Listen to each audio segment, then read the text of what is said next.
Hello and welcome to another reading challenge. I have had this one planned for months and months and months now. First of all, I had to wait until I had enough books to do this video, and then I planned to do it last month and I just didn't get a chance to do it. So I'm super excited to finally be able to do my Fairyloot reading challenge. So as the title might suggest, I am going to be reading Fairyloot books for this reading challenge. I have a stack here that I have accumulated of unread Fairyloot books, which is 6 books in total. Now I wanted to do 5, but then because I didn't get a chance to do this challenge last month, I now have 6, but that's fine.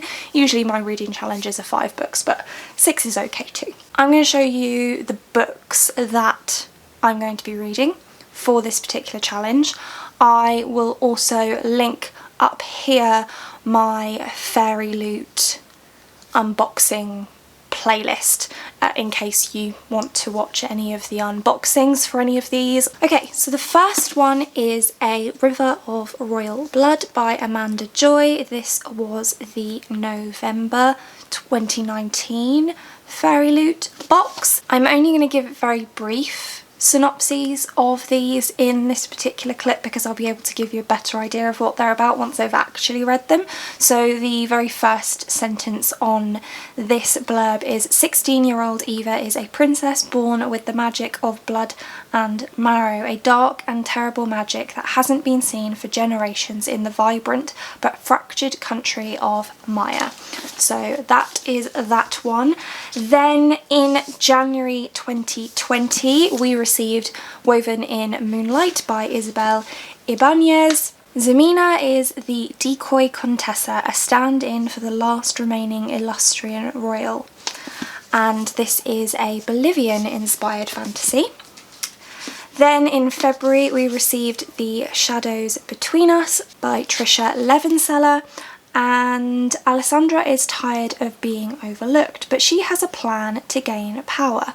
1. Woo the Shadow King. 2. Marry him. 3. Kill him and take his kingdom for herself. This is one I've heard loads of good things about.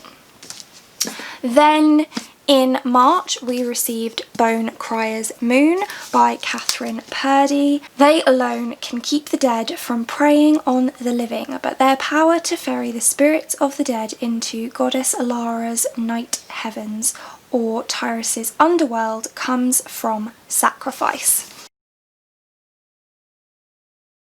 And then finally the May book was Girl, Serpent, Thorn by Melissa Bashadoost, which says, there was and there was not, as all stories begin, a princess cursed to be poisonous to the touch. So those are all the books that I will be reading for this particular reading challenge, and I don't know whether I might split it up. Usually I just read my reading challenge books back to back, but I might split it up and read some other stuff in between as well. Not sure, but I am going to start with The Shadows Between Us by Trisha Levenseller, simply because I have managed to borrow the audiobook of this one from my library, but I only have a limited amount of time to read it because I've already had it for a few days. So I'm going to start with this one just so I don't lose the audiobook, because I was on the waiting list for that for quite a while. And the only other one that I have got an audiobook for is Bone Crier's Moon, which is currently available on Scribd, but we all know what Scribd is like. That doesn't necessarily mean it will stay there, so I may read this next so that I will definitely have access to the audiobook for it, but we'll see how that goes. So I am definitely starting with this one. The other 4 I haven't been able to find audiobooks for on either of my libraries or on Scribd. I don't think Girl, Serpent, Thorn has an audiobook. The other 3 are available on Audible, so I could buy them, but it just seems like a lot. So we'll see. But let's get into this one and I will keep you posted. So yesterday I managed to finish reading The Shadows Between Us by Trisha Levenseller, and I really enjoyed it. This follows a character named Alessandra who is the second daughter, and in this society that means that she's not allowed to go out and meet people and go to parties and things until her older sister is married, and she doesn't love that, and she longs for power. She's an incredibly ambitious character, and one thing I will say is that I don't think that either of the characters in this qualify as grey. They're just plain, we like them but we shouldn't like them because they should be unlikable, because Alessandra is manipulative and conniving, and the Shadow King is very selfish. Alessandra is also very power hungry, and he is very, very selfish. He's very ruthless, and they're not outwardly bad, but they're the kind of characters that would be the antagonist in a different story, if that makes sense. So Alessandra's plan is to woo the king, make him marry her, and then murder him so that she can become the queen of the land. And at the very opening of the story we hear about how her first love scorned her, and so she murdered him for it. And that kind of carries throughout the story. I've heard a lot of people say that they don't like how Alessandra forgot her ruthlessness throughout the story. I don't agree with that. I don't think that she did lose her ruthlessness throughout the story. I think that she just is a very clever character and used her brains and her manipulative, ambitious nature to do exactly that, to manipulate things around her so that they would go her way. And so even though she does things that would appear heroic because she's the protagonist of the story, if you take a step back and look at it from the outside, it's still a pretty ruthless way to go. I obviously don't want to say too much because I don't want to spoil the book. I did think about putting spoilers in this video, but I don't think I will. If there are any books in this video that you have read that you want to have spoiler discussions with me about, then just leave me a comment down below and we can chat about them then. Just make sure you do the spoilers thing and then jump down so that it's not immediately spoiling for anybody else. But I really enjoyed this story. It is very, very, very light fantasy. Essentially, the Shadow King is so named because he's surrounded by shadows and can turn into a shadow himself. But that's really the only magical element in the story, so it's very fantasy light. This is much more of a romance actually, and I like that, so I really enjoyed this. I enjoyed the characters. I found it fun and different, and I just had a good time reading it. So that was yesterday's read. Today I am reading Bone Crier's Moon by Catherine Purdy, which follows characters whose job is essentially to ferry the dead to wherever it is they go next, and they use bone magic. So this is multiple perspective, which I'm enjoying so far. Oh, one other thing I wanted to say about this actually is I listened to the audiobook, as I think I mentioned already, and I didn't love the narrator. She was fine, but she does this thing where she ends every single sentence, or nearly every single sentence, with an inflection, so it sounds like she's asking a question every sentence, which is a bit frustrating. I didn't notice it as much when I was following along and when I had the speed turned up, because I listen at 2 times speed when I'm following along, and usually, but when I'm driving I turn it down a bit just so I can, concentrate a bit better. And I went to visit my sister yesterday, so I listened at 1.75 speed while I was driving, and the inflections annoyed me more at that lower speed and not following along than at the higher speed and following along. So that's just something to be aware of. Might not bother most people, but I just found it a little bit weird. So this one is multiple POV, and it is therefore multiple narrators, which I'm enjoying. As I was saying, that it's bone magic, so the bone criers kill animals and collect a bone from the animal that they have killed in order to be graced with some of the attributes of that particular animal. So for example, if you were to kill an owl and take the bone of an owl, you would have better night vision, for example. Not just one attribute, but several of the attributes are not like perfect, but better than human. So that's really all I know about this one so far. I'm not particularly far in, I'm only 30 pages, but I am planning to make my way through the majority, if not all, of this one today. This one is much longer. So I did manage to finish Bone Crier's Moon yesterday, and I really wanted to love this book, but it was just okay.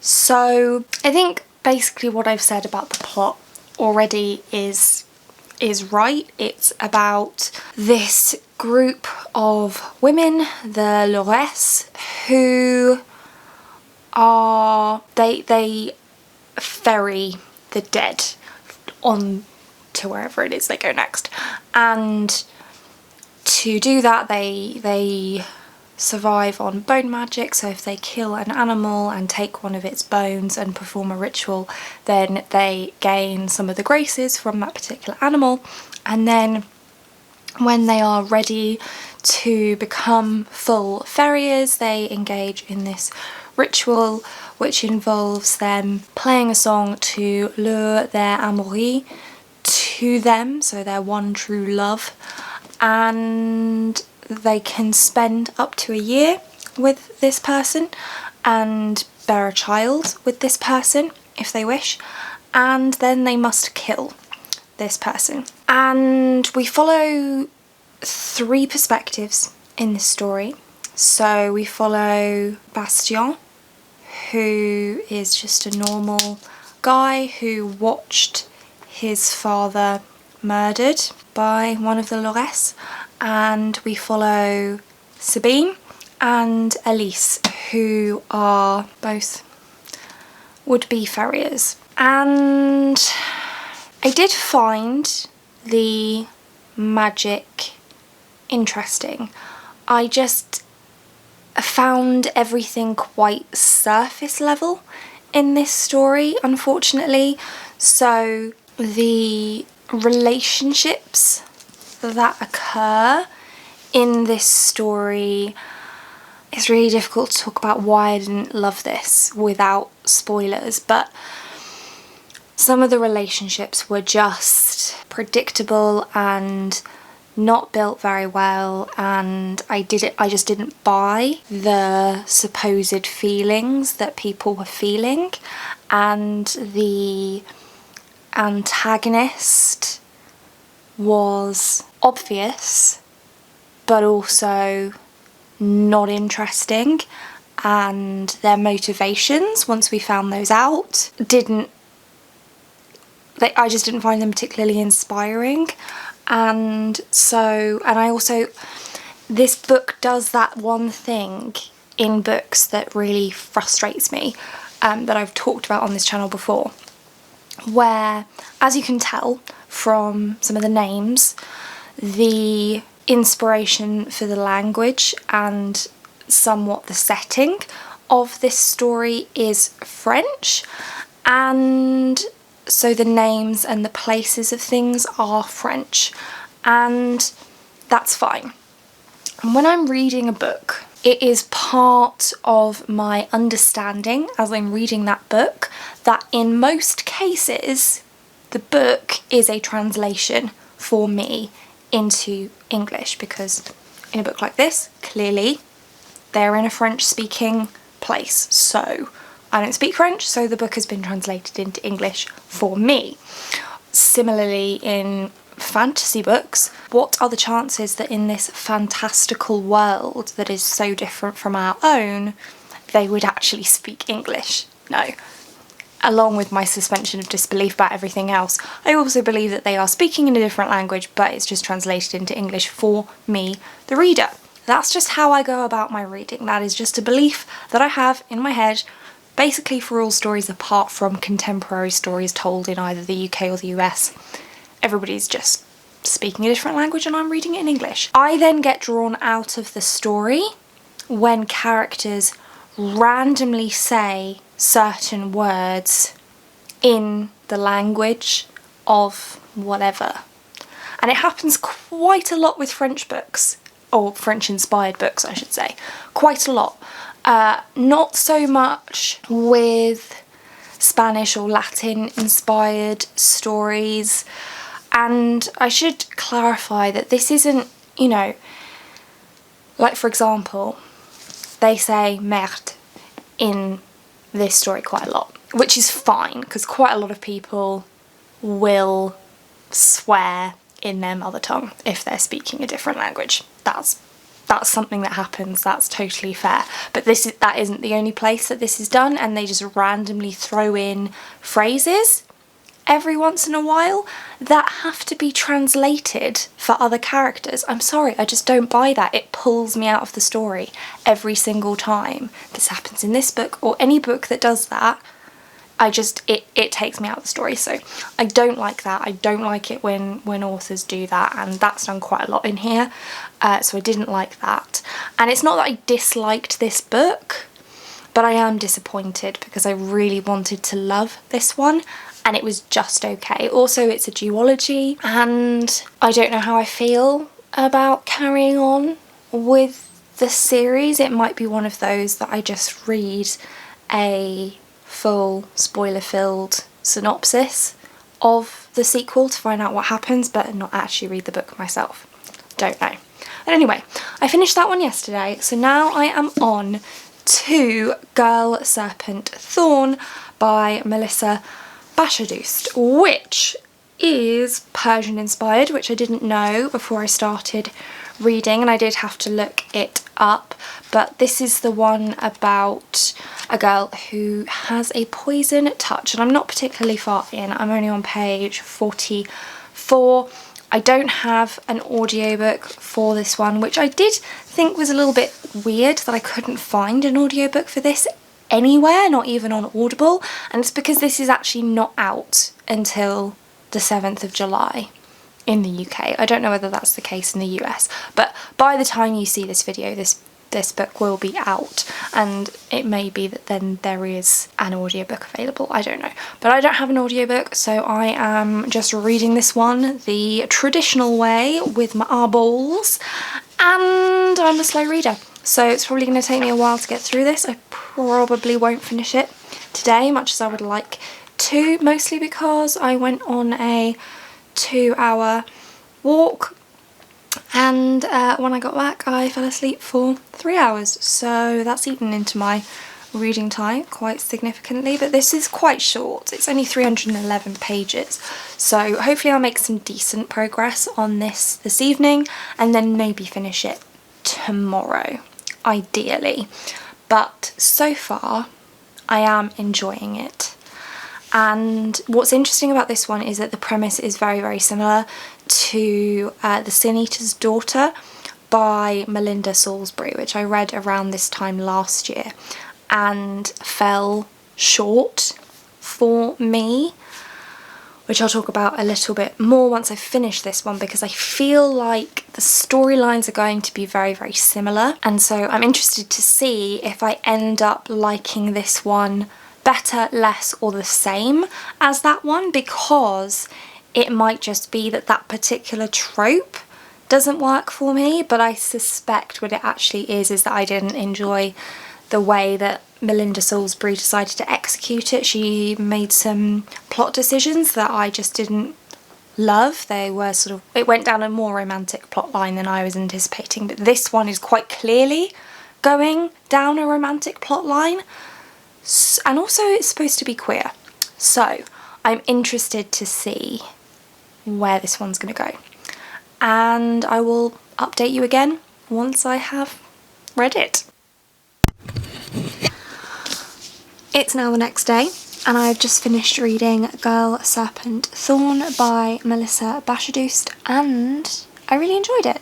It was really, really good. There was a lot of unexpected twists and turns in this one. I feel like the pacing was generally fairly good. There were a few spots here and there that were possibly a little bit on the slow side, just because it was fairly obvious where things were going to go, so it could have just gone a little bit quicker in those areas, I think. But I did really enjoy myself. I liked the character arc that Soraya went through in this story, and I don't want to say too much about that because this is very character driven. It's sort of being marketed as like a new fairy tale, and I can definitely see why, but that would make you think that it's also quite plot driven. And whilst there is interesting plot in this story, I do think that Soraya's journey to where she ends up at the end of the story is really what the book is about, more than what the book is about, if that makes any sense. But I did really enjoy this one. It is quite short, so it was a reasonably quick read. I'm still struggling to read physically at the moment because I have found that the faster I read a book, the more likely I am to enjoy it. I don't like to drag out a book for ages because then I have a tendency to just get fed up or bored of the story, and so I feel like any pacing issues I felt with this were probably more down to my slow reading speed than to the book itself, so do bear that in mind given what I've said about the pacing. But I did really enjoy myself, and did I like it more than Shadows Between Us? No, that's still my favourite out of the three that I've read so far, but this is definitely second, and it was very, very enjoyable. So I am now moving on to Woven in Moonlight by Isabel Ibanez. What I decided to do was, since I had an Audible credit, I decided that I would use that for one of the three books that I have left. So I listened to samples for each of the three books, and this was the audiobook I liked the sound of the most, so this is the one I have downloaded, and so I'm going to read this one next, since I only have the rest of today and tomorrow off before I have to then go back to work. Well, still working from home, but go back to work. Hi, it's a few days later now, and I have finished Woven in Moonlight by Isabel Ibanez. I actually finished it the day before yesterday, and I absolutely loved it. This book was so much fun, and I really enjoyed the characters, and I downloaded the audiobook for this one and listened to that and followed along, and I really enjoyed that because the narrator had a Latinx accent, which went perfectly with this story because of course it's Bolivian inspired. It does do that thing that I talked about earlier in the video that the Bone Crier's Moon does as well, where it throws in random words from the Bolivian language, which I still don't like. It still takes me out of the story. It didn't take me out of the story as much with this one, purely because the language used was Bolivian, which is descended from Spanish, which is close enough to Portuguese that I was able to understand. what those words were, so it didn't pull me out as much, but I still find it frustrating. I still don't think it really makes sense. Names, absolutely fine, same as with Bonecryer's Moon, but randomly saying, can I have a coffee con sugar, as in with sugar, doesn't make sense to me. Why would you do that? I don't know. I mean, Spanglish is a thing, but I don't get it.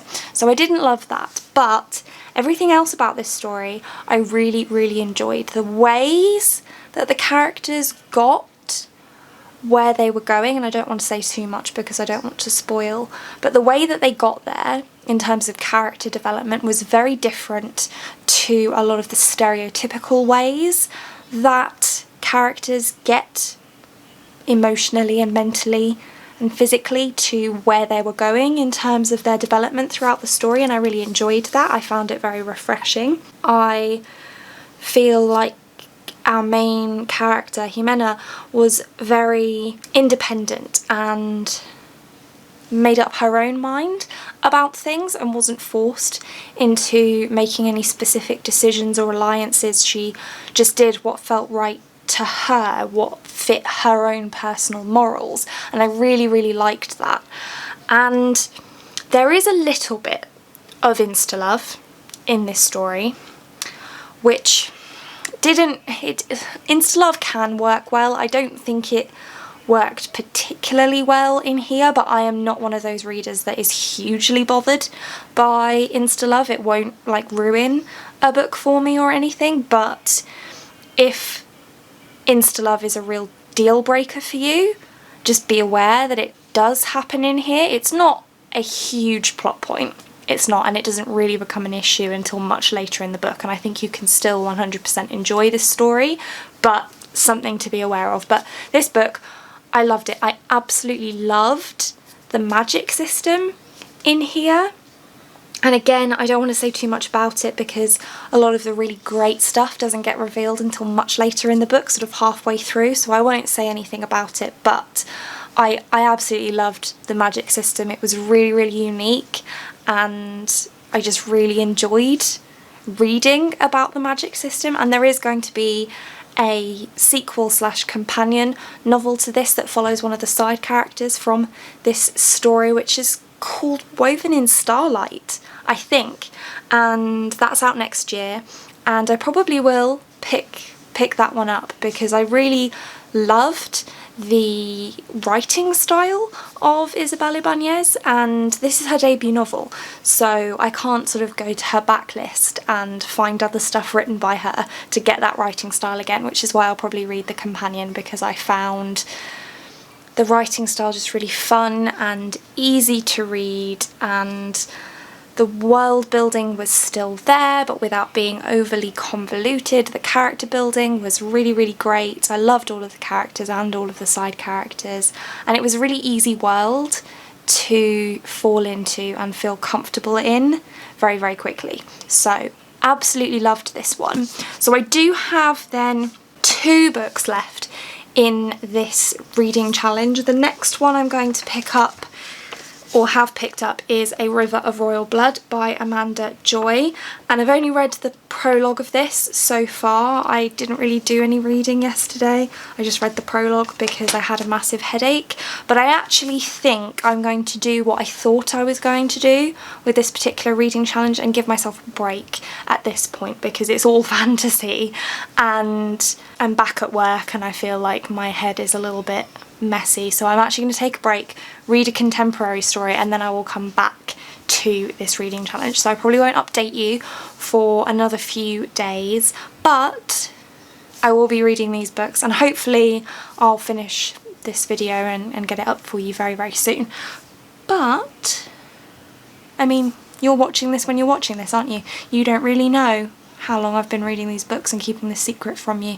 So, because I haven't wanted to post pictures of the books on Instagram like I did for my last reading challenge, because I think it will become obvious pretty quickly what the reading challenge is because of the books. So I'm going to take that little break and be back on this challenge in a day or so. So I've gone a little off book Ha ha ha. No, seriously, I went a little bit off plan because I remembered that I actually have a Fairyloot backlist book that I never read that was an ARC that we received. I don't even know when. This book is Wicked As You Wish by Rin Chupeco, which is out now. It's not an ARC any longer. Well, my copy is an ARC, but it's not still pre-release. So this came out on the 3rd of March this year. So you can actually read this if you would like to. So I decided to pick this one up, and I found an audiobook version for it on Scribed, so I decided to pick it up. I did try to read it once before, but I just wasn't really in the mood for it at the time. I'm not particularly, well, I'm reasonably far in. I'm on page 132, and honestly, I'm a little bit confused with this one. This camera angle is not good. I am a little bit confused on what's going on in this story. There's quite a lot of lore that is kind of just being thrown at us, but without any background or explanation. So it's not info dumpy. So I know a lot of people don't like books that are super info dumpy at the beginning. So you might like this one for that reason. I personally am one of those strange people that quite enjoys an info dump. I like to have all of the information up front, just give me all of the details about how everything works, and this doesn't really do that. We're very slowly being given information about how this works and why it works that way and why is this important and etc.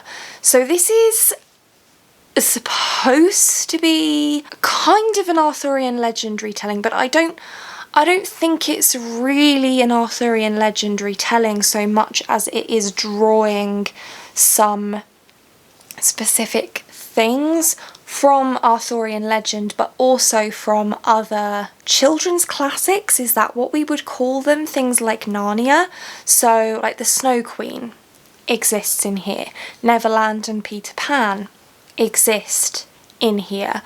Something that seems to be like a phoenix in here. We have Avalon, and that's where the focus of the story is on. Avalon is like where the source of magic is. I'm having a hard time explaining it because I don't really understand it yet myself, and that's why I'm giving a summary now, because I think if I wait to give a summary at the end, I will give spoilers because of the way this is structuring the release of that information. But we have, there's also Filipino inspiration and culture in here. So our protagonist, Tala, is Filipino and Scottish, but she is now living in America but used to live in Avalon, which was this magical place, but the royal family all got assassinated because the royal states of America wanted control, and there's a lot of sort of very, very subtle, but you can definitely pick up on it, commentary on racism.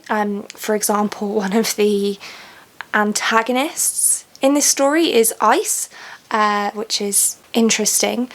And so Tala is our main character, and she has a special kind of magic that negates other magic, but they live in a place called, I can't remember, Invierno or something, in Arizona, which is like a magic sucking place anyway. And then Alex, who is the surviving heir to the throne of Avalon, is under sort of the protection of Tala and her family. So that's kind of the setup for this, and like I said, I'm a little bit confused about what is happening in this book. It's supposed to be YA, and the ages of the characters would put it in YA, but so far the writing style and the plot points that are happening, the action scenes, feel very middle grade to me.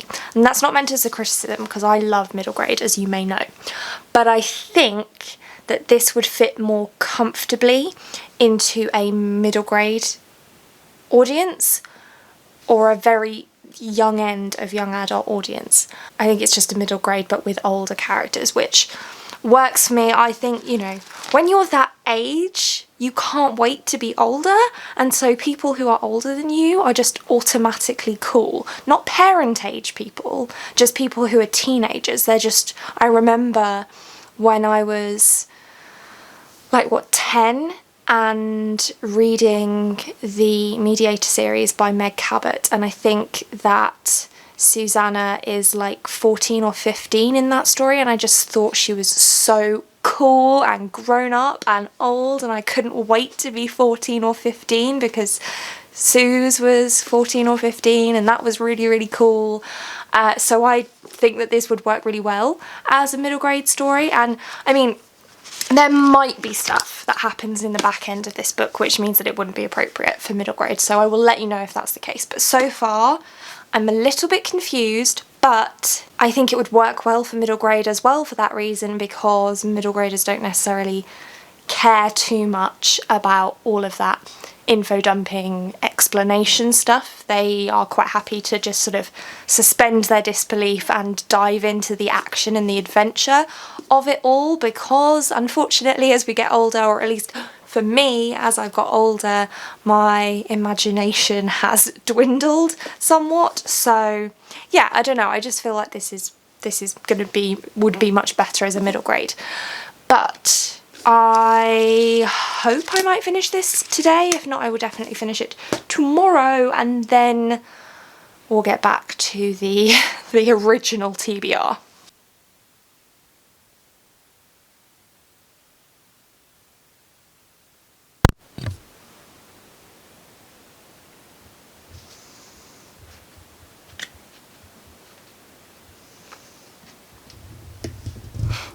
Hi, I just filmed an entire clip that my microphone was switched off for.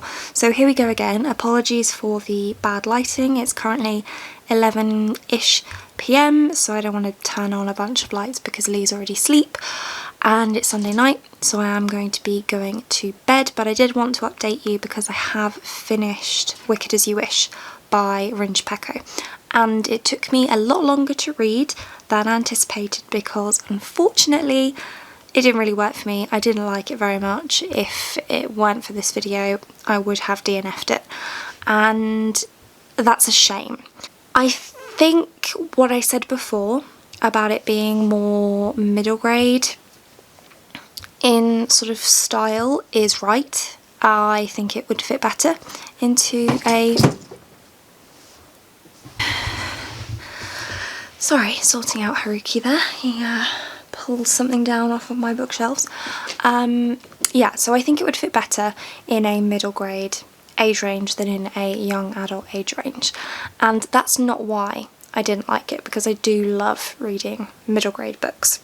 What didn't work for me is that where I was saying before about there wasn't a whole lot of info dumping and world building, that kind of continued throughout the whole story. There was very little that was explained at any point throughout the story. So things would happen to the characters, they'd end up in certain places, or they'd do certain things, or they'd discover certain things, and none of how or why that was happening was ever explained, and the importance of those things was very much skirted over in a lot of places, which just left me feeling very confused throughout the whole story. And honestly, it really lessened the anticipation because I didn't really care what was happening, because I didn't understand what was happening or why any of it was important. There was also a lot of plot conveniences that were also unexplained, and I don't want to say too much because I don't want to spoil the book, because I do think that there are still people that will really enjoy this story. If you like middle grade adventure that draws from multiple different stories. So it's not quite a retelling, but it's drawing from various children's stories like Peter Pan, like I mentioned before, and Alice in Wonderland, and Arthurian legend, etc. The Snow Queen, so Narnia, for example.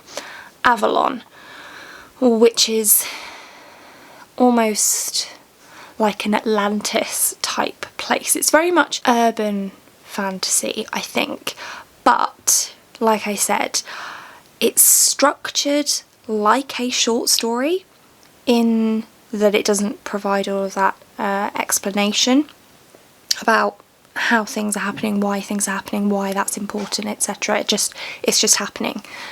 So that works in short stories, but I don't think it works as well in a full-length novel, or at least it didn't for me. That might work for you. You might prefer a story that doesn't spend as much time on explanation, and I personally prefer stories that don't have tons and tons and tons of description. I just need a little bit more than this one gave me. And I found some elements of the plot predictable, which isn't fatal, because if we take it as it's a middle grade rather than a young adult, which I personally think it would fit better in middle grade, as I've said. So if we take it as a middle grade rather than a young adult, that predictability is totally normal for middle grade. If I, as a 29-year-old, cannot predict what is going to happen in a book that's intended for a 10-year-old, then that says an awful lot more about me than it says about the book. So bear that in mind. I am really sad that I didn't enjoy it, but I have seen reviews on Goodreads from people who've read multiple Ringe Pecco books, and this has been their least favourite for a lot of the same reasons. So I'm still going to pick up more books by Ringe Pecco. I think The Bone Witch is the one of hers that I'm possibly most interested in, but if you've read any Ringe Pecco and you have a recommendation for me based on what you know about my reading preferences, let me know and I will pick it up at some point once my book buying ban, that's really difficult to say, is over. But for now, I'm gonna go to bed. Okay, so I'm realising that I've actually already read 5 books in this reading challenge vlog, and I was planning on reading another 2, which seems like a little bit of overkill for one reading vlog. I usually only read 5 books and 6 seemed okay, but 7 seems like a bit much, and I actually have some more Fairyloot books since then. So what I've decided I'm going to do is I'm going to go ahead and read A River of Royal Blood by Amanda Joy, since that's one of the oldest books on this TBR, but I'm going to save Incendiary and do a part 2 of this video, possibly next month after I've received my next Fairyloot box, because I should then have 5 books that I can read, because I've got Incendiary and I've also since received a Fairyloot box which had the Gilded Ones and Forest of Souls in it, and I also received my pre-order copy of The Damned, which is a Fairyloot edition of the sequel to The Beautiful, which was one of the books from last year. So I currently have 4 more after A River of Royal Blood that are Fairyloot books to read anyway. And by the end of this month I will have a 5th, because I will get another Fairyloot box at the end of July. So I think I'll do part 2 of this reading challenge, maybe in August, maybe even later. Maybe I'll do it in September and read 6 books, I don't know. But either way, I feel like this vlog is going to be way too long if I go ahead and read incendiary as well. So alrighty, I have finished reading A River of Royal Blood by Amanda Joy, which I stayed up until approximately 2 a.m. last night finishing, so my excellent decision making continues. But I really enjoyed it. It was a little bit slow in the beginning, a little bit difficult to get into to start off with, but once the plot really got going, it really got going, and it was just go from that point. And it took me a little bit of time to settle myself in the world and familiarise myself with the characters and their personalities and get attached to them. But now that I am attached to them, I'm very attached to them, which is not unsurprising for me as a character-driven reader. So I really liked that one. I think it's going to be a duology. There's definitely going to be a sequel. I don't know if the sequel is going to be the only sequel. I think possibly, but I could be completely making that up. Unfortunately, that is not out until sort of springtime next year, which is a bit of a bummer because I really enjoyed the story and I'm really interested to see where it's going to go.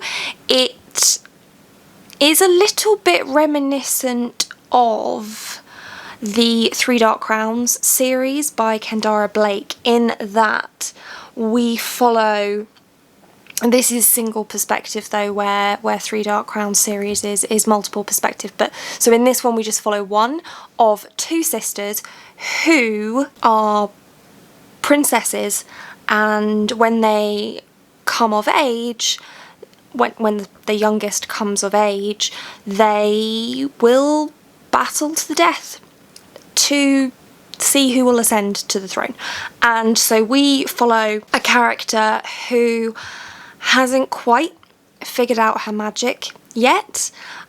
She has a very dangerous and special and unique form of magic, and she's the only person currently alive who has that magic, which means that she has no one to learn from on how to use it, which puts her at a distinct disadvantage because her older sister is very proficient in the use of her magic and will be able to use her magic to assist her in killing our protagonist Evelina. That was A River of Royal Blood, and I really enjoyed it, and that was the last book that I'm going to read for this particular reading challenge. So just to run very quickly through the other 5 books I read. The first was The Shadows Between Us by Trisha Levenseller, which was a Slytherin